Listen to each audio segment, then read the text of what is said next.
A gente conversa agora com a Juliana Rosa, que vai trazer as informações, é claro, né? Repercussão de ontem da definição da taxa Selic, que vai a 11,25% ao ano. Ju, bom dia para você. Tudo bom, Carlinha? Bom dia para você, Megali, bom dia aí para o nosso ouvinte. Olha, o Banco Central elevou a taxa de juros, já se esperava, e num ritmo mais acelerado. Na reunião anterior, o Banco Central tinha aumentado a taxa básica de juros do país em 0,25 ponto percentual e agora aumentou para meio ponto. Então, a taxa básica de juros, ela sai de 10,75% para 11,25%. A taxa básica é uma referência para o sistema financeiro, para quem vai tomar crédito, para quem vai investir. Então, é uma taxa que encarece, nesse momento, o custo de crédito, de crescimento, dificulta o crescimento econômico. E por que o Banco Central decidiu aumentar novamente os juros e ainda acelerar? O Banco Central diz que a inflação está acima das metas do governo. E ele faz aqui dois recados duros na hora de tomar a decisão e emitir um comunicado sobre isso. No comunicado tem dois pontos que são bastante duros. Aqui no comunicado, um deles, ele fala que a projeção da inflação no Brasil, ele vai fazendo aquelas projeções e ele vai olhando para horizontes longos, assim, ele não quer jogar a inflação para 3% de hoje para amanhã.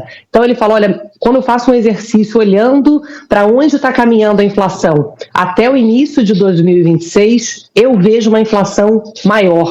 Ele aumenta a previsão de inflação, essa inflação mais longa, ou seja, ele não está vendo uma trajetória que faz com que a inflação aos poucos vá cedendo. Então, isso aqui significa o seguinte: o Banco Central se mostrando preocupado com a inflação resistentemente em patamares acima das metas, e aí, das duas, uma. Ou ele está dizendo que talvez ele tenha que subir mais ainda o juro do que já se esperava, ou talvez no ano que vem manter esse juro alto por mais tempo. Porque há uma expectativa de que em algum momento ali no ano que vem o juro comece a ceder, o Banco Central possa começar a cortar, e que seria um aumento passageiro de juros. E agora, quando ele fala que está preocupado com essa inflação mais longa, é um risco dele estar dizendo que talvez ele tenha que manter um juro alto por mais tempo. Um outro ponto duro aqui do comunicado é que ele sobe o tom em relação ao desequilíbrio das contas públicas. Até então, o Banco Central falava, olha, estamos monitorando, estamos vendo, né, o que isso é importante, o governo poder equilibrar as contas para ajudar na questão da inflação, e aqui ele aumenta o tom nesse comunicado e ele fala que o desequilíbrio das contas tem afetado de forma relevante preços, expectativas de inflação, o risco e o dólar também. E aí ele continua escrevendo assim aqui no comunicado, que ele espera que uma apresentação e uma execução de medidas estruturais de corte de gastos que iriam aliviar a inflação e os juros. Então aqui, antes ele falava que espera uma política fiscal, uma política das contas que seja crível, que não entrava em detalhes. E aqui ele fala claramente, olha, estou esperando o anúncio e a execução de corte de gastos estruturais para contribuir na queda da inflação e dos juros. Então ele dá aqui um recado realmente bem mais duro do que eram os comunicados anteriores. E por último, sobre eleições americanas, ele fala que é um ambiente desafiador, fala em incerteza nos Estados Unidos, mas ele não entra aqui em detalhe, ele nem faz com que a gente imagine que o juro possa subir mais por conta dos Estados Unidos, tá? Embora em dezembro, que é a última reunião do Banco Central, há um risco do Banco Central subir mais ainda o juro. Mas, por enquanto, você vê um Banco Central que não vai ficar especulando, ele vai agir a partir do que acontecer.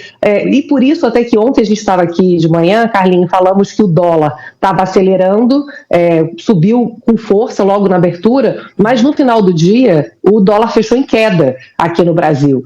E foi a única moeda, inclusive, que teve valorização, o real, do que as outras moedas mais importantes do mundo. Todas perderam valor. O euro, a moeda japonesa, a libra e tal. E aí, isso pode ter a ver com o fato de que a gente já tinha apanhado muito, quando aquela coisa sobe no boato, cai no fato. E, no fundo, Megali, Carlinhos, a gente precisa esperar realmente para ver o quanto que o Trump vai colocar em prática todas aquelas promessas radicais de campanha.